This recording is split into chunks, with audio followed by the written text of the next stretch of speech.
বন্ধুরা, এবার আমাদের ভারতের সবথেকে প্রাচীন রাজ্য উত্তরপ্রদেশ থেকে এমন এক সুসংবাদ এসেছে যে এত বড় সুসংবাদ সম্ভবত এর আগে আমরা কখনো শুনিনি। হ্যাঁ বন্ধুরা, এখন আর শুধু গঙ্গা ও যমুনার প্রবাহই নয়, উত্তরপ্রদেশে বইতে চলেছে ক্রুড অয়েলের ধারা, যাকে কালো সোনাও বলা হয়। কারণ সম্প্রতি খবর অনুযায়ী ভারতের উত্তরপ্রদেশের বলিয়া জেলায় আবিষ্কৃত হয়েছে বিশাল ক্রুড অয়েল রিজার্ভ।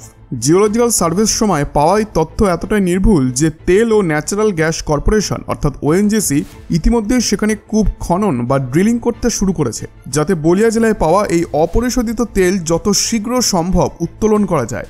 এই খবরটা যতটা বড় তার থেকেও বড় হতে পারে এর প্রভাব। প্রথমত, ভারতকে তখন আর বিদেশ থেকে অপরিশোধিত তেল অর্থাৎ ক্রুড অয়েল কিনতে বাড়তি টাকা খরচ করতে হবে না, এবং আমাদের ফরেন রিজার্ভের ভান্ডারও বেড়ে যাবে, যা পরবর্তী সময় ইনফ্রাস্ট্রাকচার ডেভেলপমেন্টে কাজে লাগানো সম্ভব। এছাড়া সাধারণ মানুষের পকেটেও একটি পজিটিভ এফেক্ট দেখা যাবে, কারণ উত্তরপ্রদেশে তেল উৎপাদন শুরু হলে ডিজেল ও পেট্রোলের দাম অনেকটা সস্তা হতে পারে। বর্তমান পরিস্থিতি কি তা আমরা এই ভিডিওতে খুব ডিটেইলডে জানবো। তবে তার আগে ভারতের ইতিহাসে প্রথমবারের মতো উত্তরপ্রদেশে ক্রুড অয়েলের ভান্ডার মেলায় এই গুড নিউজটি উদযাপন করতে ভিডিওটিকে অবশ্যই একটি লাইক করে দিন এবং চ্যানেলটিকে এখনই সাবস্ক্রাইব করে রাখুন, কেননা এটি করতে আপনার 1 সেকেন্ডের সময় লাগবে, কিন্তু এতে আমাদের অনেকটা উপকার হয়। আসলে বর্তমান সময় আমাদের সবচেয়ে বড় সমস্যাগুলির একটি হলো কাঁচা তেল অর্থাৎ ক্রুড অয়েল ও ন্যাচারাল গ্যাস। কারণ ভারতে এখনও হাতে গোনা কিছু ক্রুড অয়েল ও ন্যাচারাল গ্যাসের ভান্ডার রয়েছে, যার ফলে আমাদেরকে 51% প্রাকৃতিক গ্যাস এবং প্রায় 85% ক্রুড অয়েল বাইরের দেশ থেকে আমদানি করতে হয়। এই বিষয়টি ঘিরেই সারা বিশ্বে চলে কিন্তু বিশাল রাজনীতি। ভারত যেই দেশ থেকেই তেল কেনা শুরু করুক না কেন, কোনো না কোনো অজুহাতে সেই দেশের ওপর আমেরিকা স্যাংশন আরোপ করে। ফলে একদিকে ভারতের অধিকাংশ বৈদেশিক মুদ্রা এই অপরিশোধিত তেল অর্থাৎ ক্রুড অয়েল এবং ন্যাচারাল গ্যাস আমদানিতেই খরচ হয়, অন্যদিকে নানা আন্তর্জাতিক চাপও সামলাতে হয়। বর্তমান সময়ে ভারতকে সৌদি আরব, ইরাক, রাশিয়া, ইউএই এবং আমেরিকার মতো দেশগুলি থেকে তেল কিনতে হয়। এতে প্রায় $160 বিলিয়ন, যেটি প্রায় 13 লক্ষ কোটি টাকার সমান, সেই অর্থ কেবল ক্রুড অয়েল আমদানিতেই ব্যয় হয়ে যায়। প্রাকৃতিক গ্যাসের ক্ষেত্রেও অবস্থা এমনই, কারণ 51% প্রাকৃতিক গ্যাস কাতার, ইউএই, আমেরিকা ও অস্ট্রেলিয়ার মতো দেশ থেকে আমদানি করতে হয়, যাতে প্রায় প্রতি বছর $50 মিলিয়ন খরচ হয়। ভাবুন একবার, এই দেশগুলির ওপর ভারতের এত বেশি নির্ভরতা রয়েছে, তারা চাইলে যে কোনো সময় এই তেল এবং গ্যাসের সরবরাহকে কিন্তু বন্ধ করেও দিতে পারে।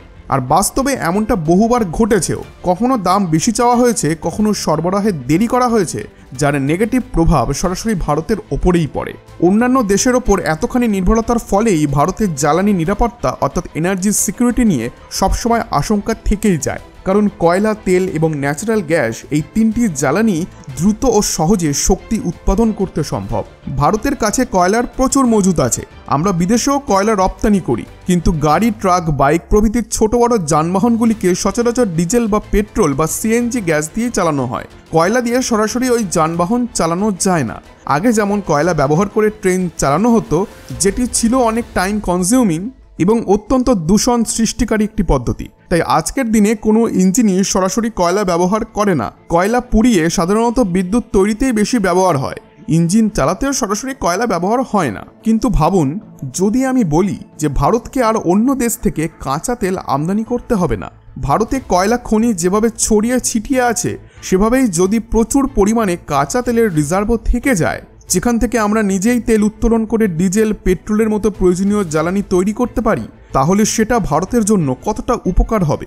আসলে বহু আগে থেকেই ভারতের মাটিতে তেলের ভান্ডার খোঁজার জন্য জিওলজিক্যাল সার্ভে চালানো হচ্ছিল, কিন্তু যারা এই গবেষণা চালিয়েছেন তারাও যেন পণ নিয়েছিলেন যে সেই জায়গা থেকেও তেল খুঁজে বের করবেন যেখানে আগে কখনোই তেল পাওয়া যায়নি। এই চেষ্টা করতে করতেই তারা গিয়েছিলেন বিহার থেকে শুরু করে আন্দামান নিকোবর দ্বীপপুঞ্জ পর্যন্ত।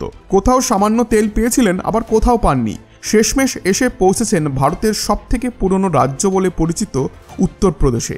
এর আগেও ওএনজিসি তাদের জিওলজিক্যাল সার্ভেতে কৃষ্ণা, গোদাবরী আর কাবেরী নদী অঞ্চলে একাধিক তেলের ভান্ডার পেয়েছে, কিন্তু উত্তরপ্রদেশে জিওকেমিক্যাল, গ্র্যাভিটেশনাল ও ম্যাগনেটিক পদ্ধতিতে করা সাম্প্রতিক সমীক্ষা অনুযায়ী বলিয়া জেলায় বিশাল তেল ও গ্যাসের সম্ভাব্য ভাণ্ডার রয়েছে।